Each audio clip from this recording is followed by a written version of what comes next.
All right. Oh my God, it looks like I'm live. Okay, so this is the first time I've ever done a live on YouTube.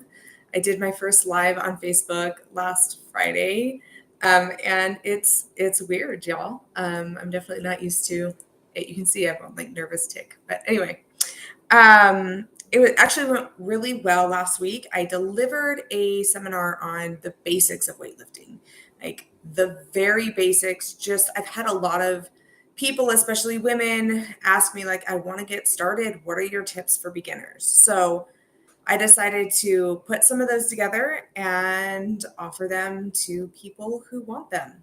This is not a video for people who are experienced weightlifters. Everything I say, you already know, or at least you should. If you don't, might want to reconsider your coach. But my guess is you know all this stuff. This is where to start, how to find people to help you get started, what kind of gear you might need, and a little bit on how to create your own program if that is something that you're wanting to do. Um, so, where to start? A great place is to look around your area, look at local recreation centers, look at local gyms. So, as an example, here in Utah, where I live, we have the Provo City Recreation Center, we have Orem Recreation Center, we have Springville Recreation Center, and all of those places, as far as big box gyms, we have like Avasa Fitness, which used to be Gold's. So I know Gold's is a big one, 24-hour fitness. Um, I don't know. You know what I'm talking about. Those big gyms that offer tons of amenities for like dirt cheap. Um, Look at their schedule. A lot of them offer strength classes. Some formats that you might want to consider are surge strength. Hit formats usually have a little bit of strength training, and then anything that says strength. So we have at the recreation centers where I work, it'll just say strength training. Those are good for beginners who are just starting to move and they want some guidance and they like that class atmosphere and they've never held dumbbells before and it's just this wonderful, brand new, exciting experience. Those classes will work for a while. That's actually how I got started. There was a HIIT gym. So, HIIT, for those of you who don't know, is high intensity interval training. And it's a combination of cardio and weightlifting.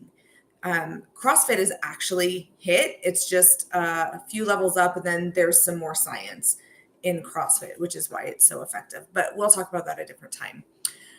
I started in HIIT, and then I quickly realized I could go harder, I could lift more, and I was interested in lifting more. I was interested in leveling up.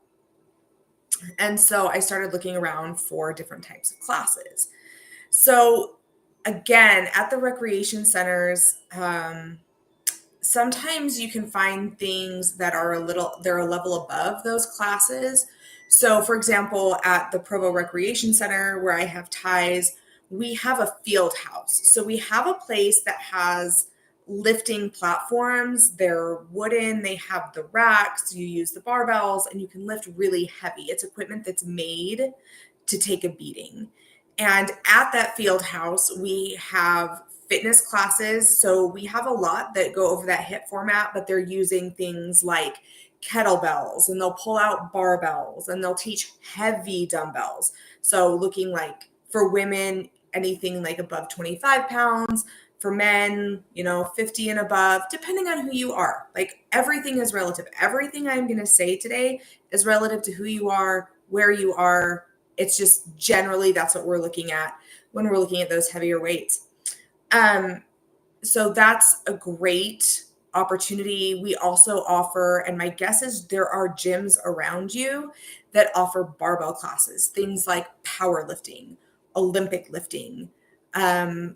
There are even like women's barbell classes. You just have to look around at your gyms, poke around your local recreation centers, your local big box gyms. Sometimes you can find little gems. So here in Utah Valley, we have things like Trinity Iron, and it's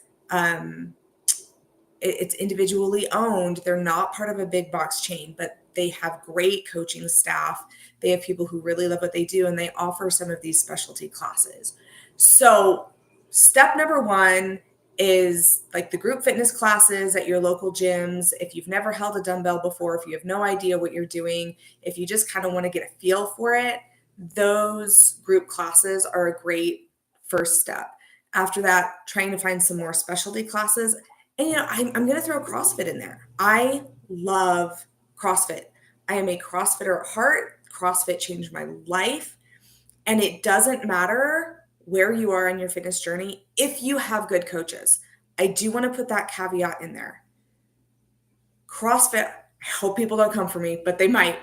CrossFit level 1 coaches in general, if they're not seeking continuing education and they're not getting other certifications, they know enough to hurt people.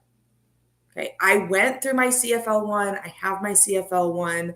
I'm not saying all CFL1s are garbage. What I am saying is if they just got their CFL1 because they wanted free CrossFit, which happens a lot, run for the hills. Okay, you want a good, educated coach who takes what they do seriously, who have invested in other certifications, and who have been doing it a long time. Maybe you have a CFL, but they've been doing it for 5 years and they're a phenomenal coach. It's the quality of coaching. But if you are interested in trying CrossFit, just make sure it's a good coaching staff. And if you have questions about what that looks like, just contact me and I can give you lots of information about that. But if you have a good coach, they can help you modify for no matter where you are on the fitness spectrum. Okay. If you're just getting off the couch, yes, you can walk into a CrossFit gym that has the right coach and you can start that journey in that CrossFit gym. And then 5 years from then, when you are working on muscle ups and handstand walks and rope climbs, if that's what you want, you can still be in the same gym and working on that stuff. So I can't say enough about CrossFit. I love CrossFit. If that's something that intrigues you, find a good gym, give it a try. Okay, so that's where we start. We start with classes. We start with that kind of that slow ramp up, getting a feel for it, or just you can dive totally in and hit that CrossFit gym. So if you have questions about that, let me know. The next thing is if you are moving into something more specialized, or if you've been going to classes for a while and you feel like you're getting bored, you would like to learn a little bit more about weightlifting, grab a coach. There's a lot of resistance to having coaches and personal trainers. I'll be very honest. I do not understand why. You look at all the world's best athletes, they all have coaches. And I've had so many bros just be like, no, I don't need a coach. I'm like, okay, good point. Because you're definitely a better athlete than an Olympian. Good point. Coaches are great. I employ my own coaches. I pay a lot of people to put their eyes on me. It is rare I am moving and not being watched. It's a little creepy, but I like it. Everyone has their thing. You know what I'm saying? Get a coach.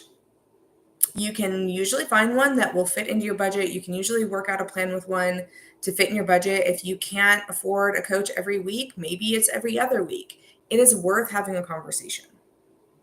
We keep people safe. We create effective programming. A lot of times people will come into a gym and they just start shooting from the hip. And then 4 months later, they're not seeing any results. And they're like, well, this isn't working, so why am I putting the effort in? Well, the reason it's not working is because you don't know what you're doing. Just like if you are not a mechanic and you try to fix your own car, things are probably not going to go well for you. It's the same with your body.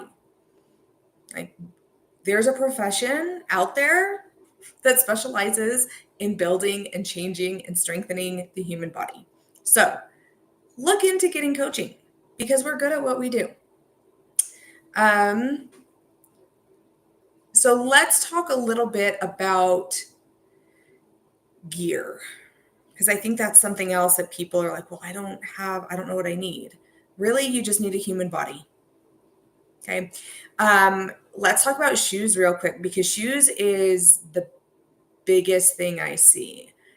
Out there on the market, the most popular shoes are those super cushy running shoes. And I have opinions, but I'll just be like, fine. You know, if you're a runner, if you're just walking around town and you like your cushy shoes, great. They are not good for weightlifting. Okay, so if you are wanting to strength train, I highly recommend getting some stiff soled shoes. Okay, if you're not ready to invest in lifters, and I get that, you probably want to make sure you really do enjoy the sport before you invest in lifters. They're actually weightlifting shoes. But you can get stiff soled shoes that you can wear out and about. Some brands that I like or have used in the past are Nobles. That's my current brand. I love them. The shoes are great for what I do, for all of the different trainings I do. And they have adorable patterns. Like, they are probably the funnest shoe on the planet. You should, if nothing else, just go to the website and check them out, because like they're adorable, and they come in so many different colors and patterns. I love them. So Noble is great, and Nanos and Metcons. I think it's the Reebok Nano and the Nike Metcon. Those are really good for weightlifting. They're a stiff soled shoe. And I'm sure other people have recommendations as well, and they can leave them in the comments. Let's talk shoes. Like, what are you using? If you're a weightlifter, what do you enjoy? It can even be something like Vans. Vans are oddly efficient. Um, so if you have those laying around, like, throw those on when you go do weightlifting. Stay away from the cushioned soles. It makes it really hard to stay balanced. Stay away from those cushy running shoes. It's hard to keep your heels on the floor. It's hard to keep the knees out. It's hard to keep the ankles in alignment. Just no on the cushy shoes for weightlifting. Also, can we address Crocs? Knock it off. Stop wearing Crocs to the gym. If you're wearing Crocs to the gym, you're doing it wrong. Okay? No. Slip-ons, sandals, no. Don't do that. Now, is it true that sometimes we'll take our shoes off to weightlift? Yes, it is, because a lot of the time people are wearing those cushy running shoes that do not work for weightlifting. So yes, I will have clients, if they don't have the right shoes yet, I will have clients take off their shoes if we're doing squats, especially. But no, sandals are a no. Don't do that. So there's my 2 cents on shoes. If you're interested in weightlifting shoes, there are a lot of companies out there. I have Reebok weightlifters. Noble has some weightlifters that are gorgeous. Tyre, TYR, have some weightlifting shoes, and from what I hear, they're really great. So I haven't tried them myself, but it'd be worth looking at. But again, I would make sure that you really enjoy weightlifting. The shoes are a bit of an investment. They're worth having if you're going to do it, but you might want to start with more versatile shoes and then move into the specialized weightlifting shoe. I have so many specialty shoes, y'all. Like, it's just what happens. Anyway, so that's shoes. As far as equipment goes, your gym should have everything, right? Kettlebells, dumbbells, barbells, bumper plates, benches, cable machines. Gym should have that. It should come fully stocked. If not, you may want to consider a different gym if you really seriously want to get into strength training. But as long as you have access to something heavy, like, you can strength train. You just have to get creative. Same deal for at-home setup. So I have put online a few, I think just a couple right now, videos of some at-home workouts you can do. At home is a little bit harder to do strength training. You can start it there, but the fact of the matter is, if you don't have a rack and you don't have a lifting platform and you don't have a big set of dumbbells, it's really hard to get very far with strength training in your home. If you have a totally outfitted gym, awesome. Super jealous. I wish that was me, and you'd be fine. At home, like, to get started, I would recommend a band kit. I think you can see mine in my videos. It has anchors that wraps around the door, and it has like little D-rings that have anchors, and you can hook bands to it. And that kind of acts as your cable machine. I would also recommend having dumbbells. There are adjustable dumbbells where they're like, you can just choose the weight. Like, if you want 5 pounds, you just click the little button and it goes to 5 pounds. I will say I don't really favor these ergonomically. I think they are very bulky. But if you don't have a lot of space like me, I live in a small townhome, I can't have a full rack of dumbbells. It's just not like, I just don't have that kind of space. So you can get the adjustable ones. You can look into that, or just have the dumbbells that you need at the time. So if you are just starting to weightlift, you probably don't need a 25. Okay. If you're a woman starting out, and maybe a man, I don't know. I don't know who's watching this, right? I don't know your personal story. I don't know where you're at. But suffice it to say, you don't need a bunch of heavy dumbbells. Maybe you need like a 5, 10, and a 15. And you can just keep those around the house. And then when you're ready to move up in weight, you add, and maybe you can sell the small ones. But that is definitely some equipment you'll want. Are some dumbbells. You'll want a band kit so you can have those cable movements. A Swiss ball, those big, sometimes they're called yoga balls, but they're the big ones, not the tiny ones, the big ones that you can do ab work on, you can do stability work on. I do posterior chain work with those. Oh my God, they can get your hammies. So that's another good thing to have around. And then a yoga mat, a yoga strap, maybe some blocks to help with your mobility and your stretching, which is an important part of weightlifting. Trying to think if there's anything else I would put in there, looking at my notes. That will get you started. And if you have any other questions, like kettlebells, you can throw in there, but you can get some pretty good weight training without those. Those are just kind of like fun little toys to have. Yeah, that's it. So feel free to message if you have any questions about any equipment you're considering or any equipment you've seen, and I can give you the best answer that I can. I'm mostly in the gym. I don't do a whole lot. Actually, for myself, I don't do anything at home. I am lifting too heavy. I am practicing too many big movements. My home doesn't support that kind of thing. So, but I will give you whatever help I can if you have questions about creating an at-home setup.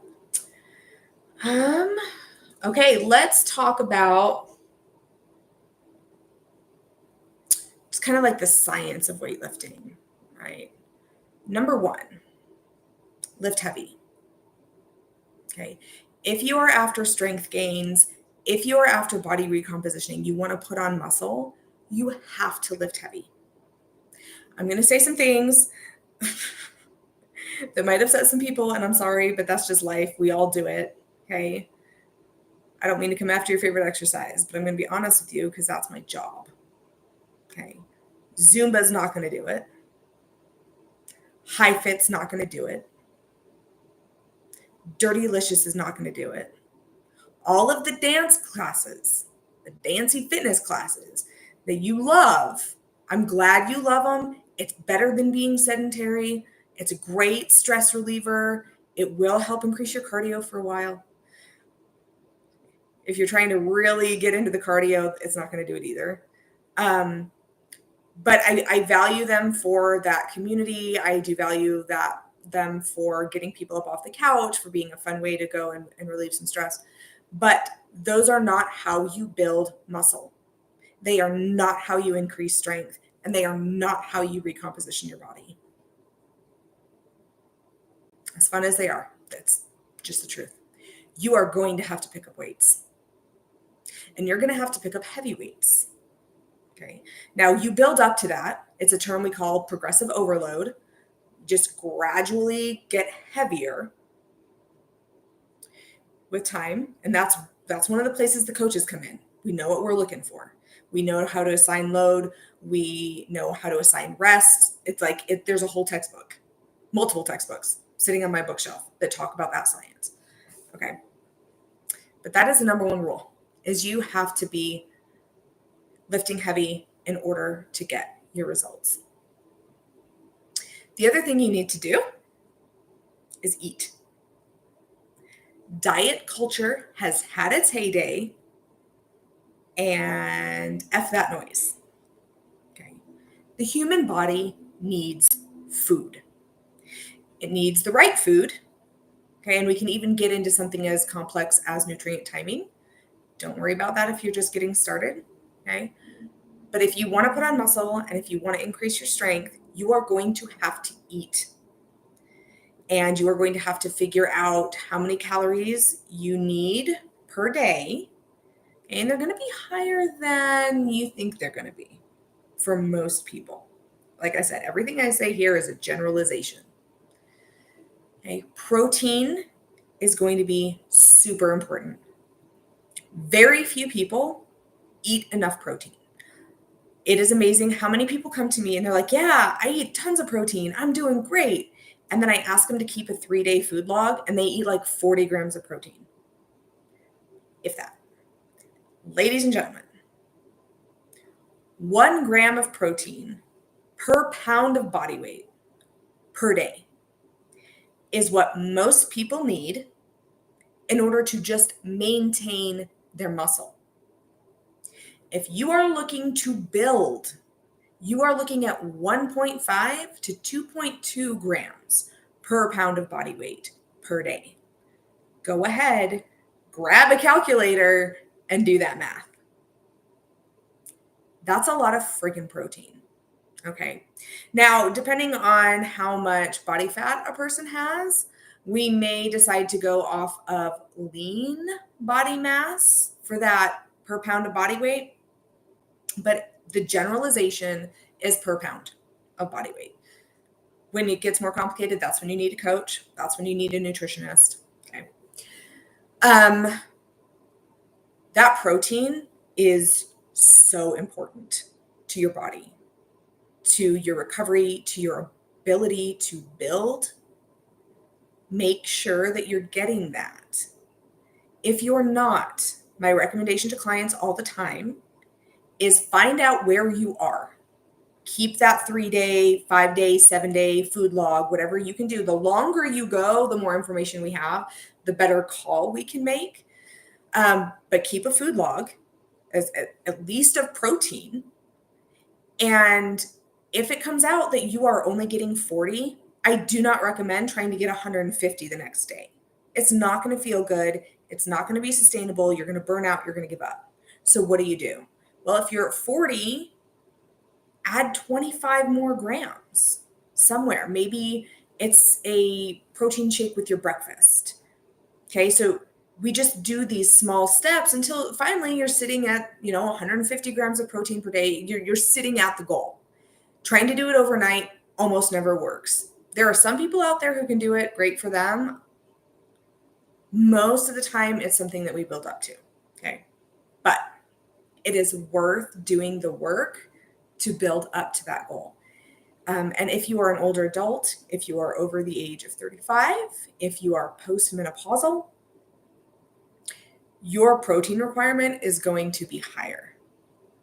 Not higher than 2.2, just higher than it would be if you were younger. Again, that's where you get the services of a coach, of a nutritionist, you talk to your MD, find out how much protein you actually need, okay, from someone who's educated in that aspect of human health and fitness. And the reason that older people need more protein, and I can say older people because I'm turning 40, is because of sarcopenia, which is age-related muscle loss. Nothing we can do about that. That's the way the human body moves through life. You're going to need more protein because it's going to be harder and harder and harder for you to keep and especially build muscle. So also carbohydrates, super important for muscle growth. So what happens is if we do not have enough carbohydrate in the bloodstream, the body will use the protein you just ate as fuel. The body can do that. It doesn't like to do it. Okay. Protein is the last macro that the body will break down to use as fuel, but it can and it will if there are not other available sources. So when you don't have any carbohydrates in the bloodstream, that protein is not going to building and repairing muscle. That protein is going to fueling your body. So you're not going to have muscle growth. Okay, that's very generalized. I just simplified a lot of stuff, but that is the gist of it. So you do want to have carbohydrates in your bloodstream around the time that you are working out. I have carbs before I do my oatmeal and maple syrup. I love that combination because I have the simple carbohydrates I can burn quickly to lift heavy loads or do my CrossFit thing. And then I also have those complex carbohydrates that keep me full for long, and it's that sustained energy release. So I'm not bonking. I'm not dropping. I'm not coming down. I just have a nice steady stream. And then I eat it again afterwards. How many grams? Oh my God, that's so individual. I am not going to touch that. Again, talk to a coach, talk to a nutritionist, do your own research. But just know that you need protein and carbs after your workout, and you need at least carbs before. Protein, like if it sits in your stomach, well, then great. I'll have a casein, which is a type of protein that's slow digesting. Some people, it upsets their stomach. Like, don't stress about it. Okay, so there's food. Should we have fat as well? Yes, of course. We need all of the macros. Fat is also important, but when it comes to muscle growth, it's not as important as the other two, which is why I'm just kind of like glancing over that. If you want more information on fat, I will probably do a seminar on that at some point. But again, do your own research, grab a coach, talk to a nutritionist, talk to your MD. Sleep. You must sleep. And I know it's hard. That is probably my hardest thing too. I'm a champion eater. I love myself some food. And I'm a champion exerciser. I love movement. I do it for hours and hours a day. Sleeping is hard. Sleeping is hard, especially when you're a parent and you are go, go, go. Oh my God. If you're a working parent, like whole other level, right? Go, go, go, go, go, go all day long. You finally get people fed. You finally get people in bed, and you just want some time. Whether that's to read a book or sit and chat with your partner, or, you want to watch some Netflix. Like, I want to Netflix and chill. Like, I don't know. Just like, it's hard to turn that down. It's hard, and I get it.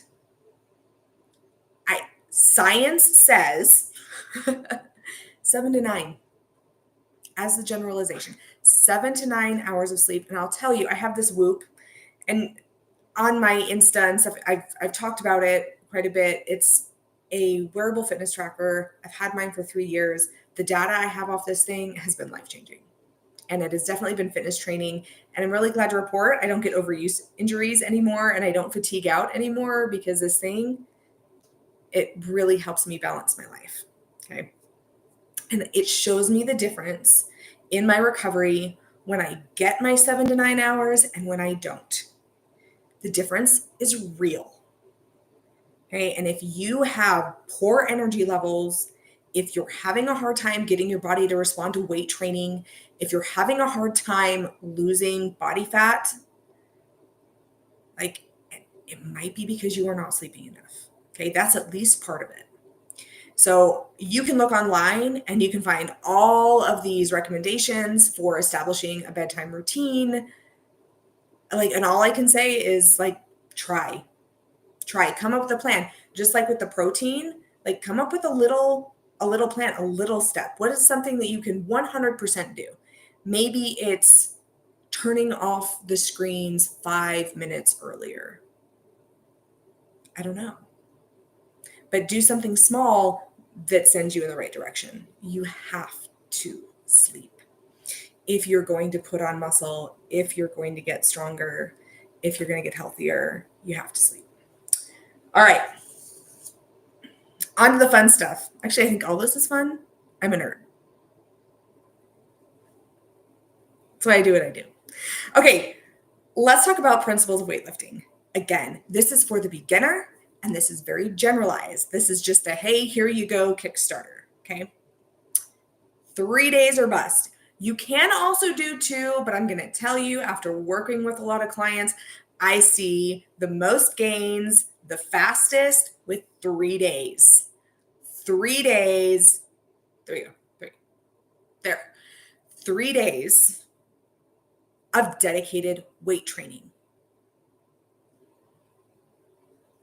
Half an hour to an hour. Hour is better, and I will tell you why. It is because you should be doing a warm-up. You should be doing some mobility. You should have a great workout, and then you should cool down. You try to get that done in half an hour, and you're not going to get anywhere. Okay? If you're only doing half an hour, you are sacrificing something, and it's going to come back, and it's going to get you. So if weight training is important to you, you need to carve out at least 3 hours a week. And I would recommend doing it on a day on, day off pattern. So, for example, weight train Monday, Wednesday, Friday, or weight train Tuesday, Thursday, Saturday. Give yourself a day off. Okay, if you're beginning, Don't try to go 5 days. Don't try to go 6 days. Don't try to go 7 days. Please don't do 2-a-days, 3 days. And if you're like, hey, 3 days was too much, fine, 2 days. Okay. I have clients who are like that. They're just, their body off the bat was like, I can't do 3. I got to do 2. It's like, that's fine. Shoot for 3. If your body can handle it, stick to that 3 for a while. Again, heavy weights. Let's talk about what programming is going to look like. Okay. I know y'all have heard splits, upper body, lower body, push, pull. And yes. Okay. Yes. For people who are experienced weightlifters, who are maybe doing 2-a-days, who are doing this 5 days a week, yes, that stuff works. Okay. Especially if you're a bodybuilder, if you're a functional fitness athlete, that is not the way to go. Okay. But if you're a bodybuilder and you're doing splits, great. God bless. I don't know why you're watching this video. For the rest of us, okay, you want a total body workout 3 times a week. Don't try to split. You're not going to be able to put the right amount of intensity into it. And like I said, like, you should not be doing 2-a-days right off. Human body is not made to make that kind of jump. Okay. So 3 total body workouts at 1 hour per workout. Okay. During the course of a week. There are generally 2. Okay. I'm going to talk about, let's do it this way. I'm going to talk about 2 different rep schemes. There are an infinite number of ways to do your rep schemes, to choose your exercises. And I'll tell you what, most of them work. Like, if you ever have a trainer who's like, no, you must do it this way, no other way will work, they are lying through their teeth. Okay. We all have our favorite systems. We all have our favorite ways. And well, maybe not all of us, but most of us, if we love what we do and we're putting effort into it, we'll get you results. Okay. Like, there are so many ways to do it. So I will talk about what I use with beginners. Okay. And generally, if they're looking for hypertrophy, which is just the fancy fitness word for muscle growth, it's 3-ish. I'll start them at 2. Usually, but 3 sets, 2 to 3 sets of 8 to 12 reps. It's really pretty simple. And then I let them rest 2 to 3 minutes. For a lot of people I work with who are professionals and they only have an hour, I'll superset, which just means we go, for example, maybe I don't do too many bicep curls, but we'll just use it as an example. We'll do some bicep curls, then we'll move into, I don't know, something like squats, right? So we let those biceps rest while we do the squats, and then we go back. CrossFit background, a lot of times I'll use triplets. I'll use couplets or triplets to do it. I'm a little different just because of my background, but it is effective. And me and my clients have a good time together. So anyway, hypertrophy, AKA muscle growth, 2 to 3 sets, 8 to 12 reps, 2 to 3 minutes between the sets, or superset, okay, which will be more efficient with your time. You will get out of there faster. Okay, so that's muscle growth. Now, closely related to muscle growth, but slightly different, is strength. Strength is where stuff gets heavy. Okay, I'm doing a strength cycle right now with one of my coaches. I've had 2 fails in the last week. And it's not something I have done in a long time. So it's been fun. It's also been pretty humbling. Here we are looking for 2 to 3 sets of 6 or fewer reps, generally 3 to 6 reps, unless you're maxing out. Don't worry about it if you're a beginner. That's a discussion for a different time because it's dangerous. Yeah, we'll leave it at that. Please don't try to do that on your own if you're a beginner. I don't do it on my own, and I'm not a beginner. And then you rest anywhere from 2 to 5 minutes. So let's talk about that rep range thing in both hypertrophy and in strength.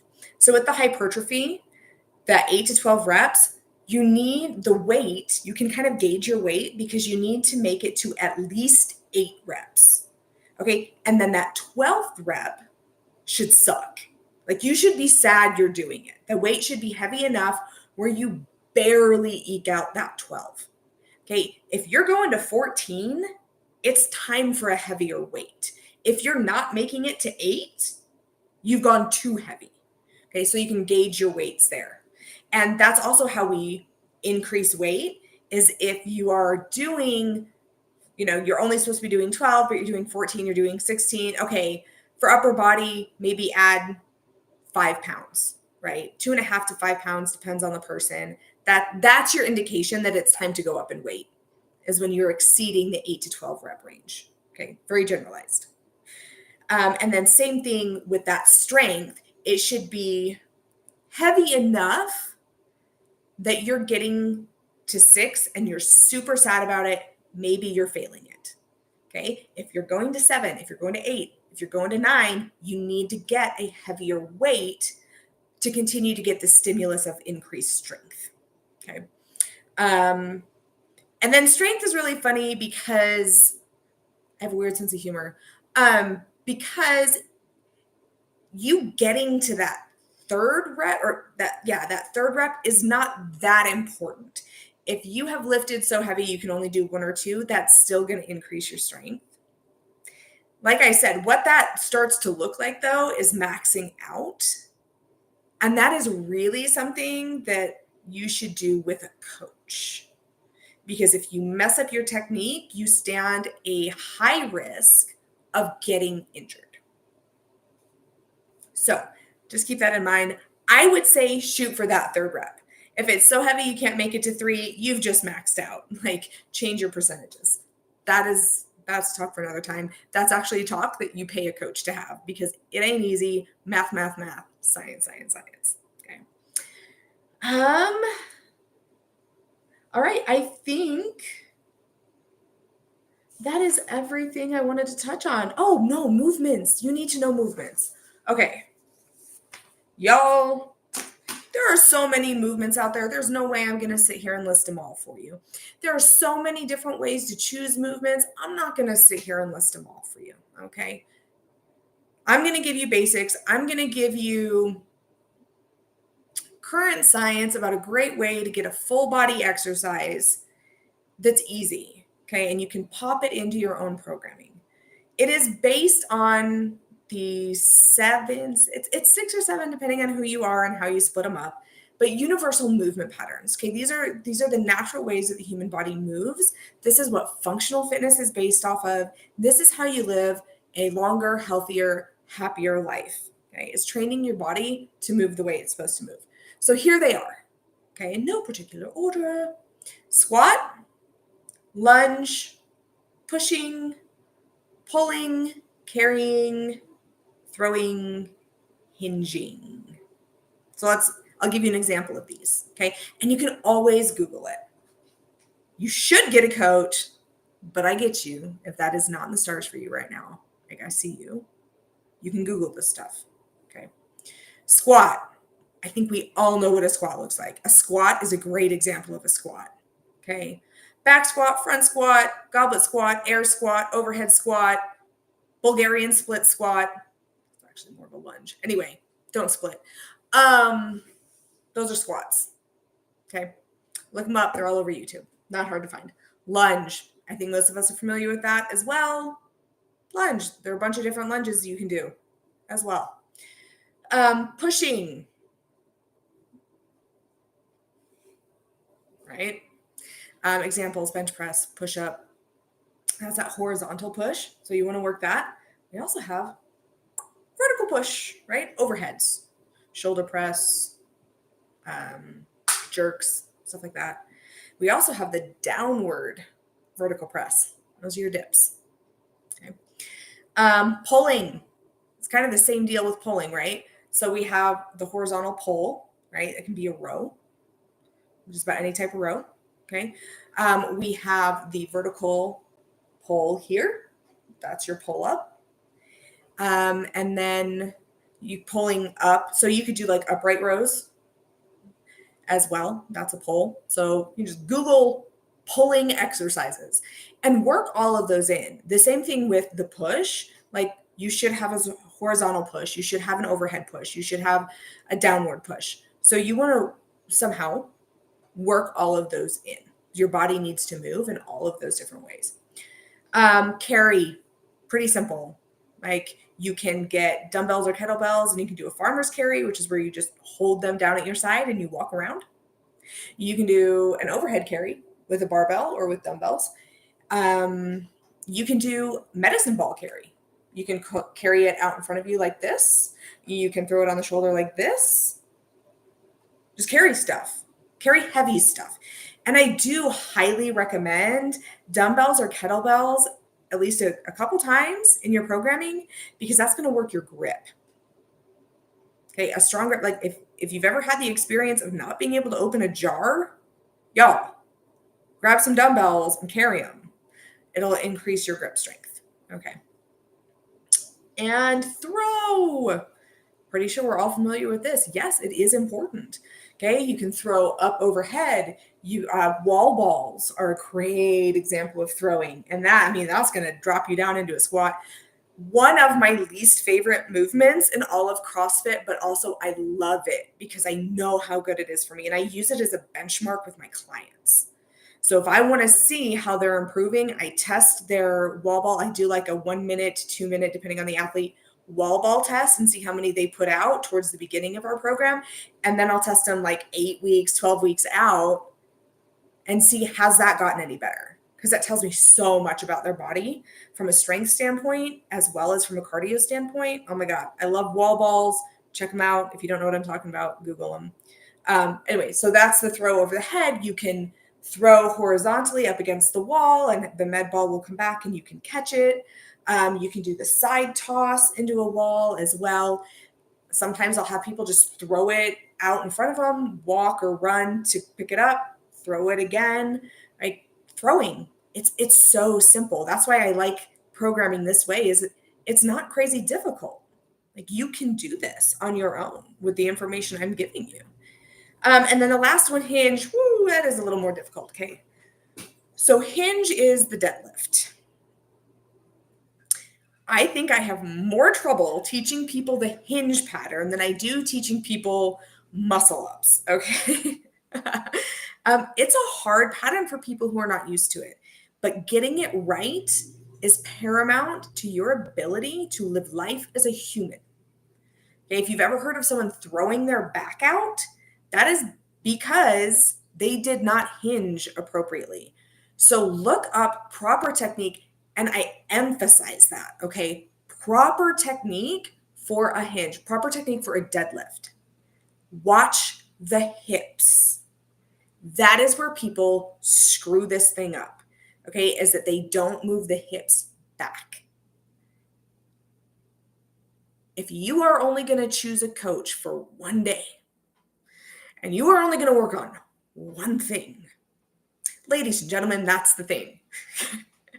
I have judged a fair number of CrossFit competitions, and I'll tell you what, the worst injuries I have ever seen in my life have been an improperly executed deadlift, an improperly executed hinge. Learn how to deadlift. Learn how to hinge. Once you've got it, it's fine. And for some people, they just do it naturally. It's great. I love it when I get those people. I'm like, oh my God, you're my favorite client ever. Don't tell the other clients. Work that in there. That is what will keep you from throwing out your back when you are out doing errands, when you are out working in the garden, like when you are picking your keys up from the ground. Learn how to hinge. Throw it into your programming. Also, good mornings are hinges. Kettlebell swings are hinges. So there are some examples of weightlifting movements that you can pop into that programming template I gave you verbally. Yeah, I think that is it. Oh, machines. Machines versus free weights. It's free weights. The answer is free weights. Okay. Why? Because they allow you to mimic the actual movement of the human body. and they allow for compound movements, which is really just means you're moving more than one joint at a time. And if you think about the way we move more than one joint at a time, right? Like one of the favorite machines out there is the leg press machine. I freaking hate that thing. How many times do you lay back on your couch and then push something with your legs? Just squat. Just squat. You squat all the time. Why are you not practicing the squat? Just squat. Now, that said, there are certain populations where I do advocate for machines. If you are new to weightlifting and you cannot afford a coach, start on the machines because you have to increase strength. And they are designed to keep you safe. So I'm not against it for beginners. Just know that you need to have a goal to move to free weights. If you want to stay strong, if you want to stay supple, if you want to be healthy and happy into old age, you are going to have to transition to free weight. People who are injured or recovering from an injury. I had knee surgery a few years ago. I did spend time on the machines because with the machines, they keep us safe and they also allow us to isolate certain muscle groups, whereas we don't get that with free weights most of the time. Like you can, but that's not really what they're known for. Okay. The machines will help you isolate safely. So people who are rehabbing, machines are great. Seniors, or anybody who is struggling with balance issues, okay, or has limited mobility. Can we work mobility with free weights? Absolutely. If you have a coach, that's always the way to go. But they still may decide to put you on machines. It's an individual basis. But in general, if you are having balance issues, if you've never lifted, if you are a senior, get on the machines. It's fine. It's better than nothing. And they will keep you safe. I have worked with some seniors where I'll start them on the machines. We'll get them stronger. We'll get them more stable. We'll work on balance exercises. And then we gradually move into free weights. So I think that is actually it. That's my take on machines versus free weights, right? If you're a bodybuilder, you probably use machines quite a bit because it allows for that isolation. And bodybuilders do a lot of isolation. That is not my discipline. Those are not the clients I take. God bless, you look amazing, but that's not what I do. So anyway, an accessory. Machines are good for accessory. So if you do need to isolate your triceps, you do need to isolate your biceps. That's a great way to do it. It's a great, easy way to do it. So anyway, that was like 47 minutes of information on beginning weightlifting. I hope you got something out of it. I hope it enriched your life in some way. If you have questions, feel free to contact me. You can leave comments here. You can go to my website, which is hygeafitness.net. You can check me out on Instagram. You can shoot me an email. I'm available. And I love what I do. I love helping people. I love answering questions. So yeah, don't hesitate. And I will, get on here again when I have a minute. So I'll see you later. Bye.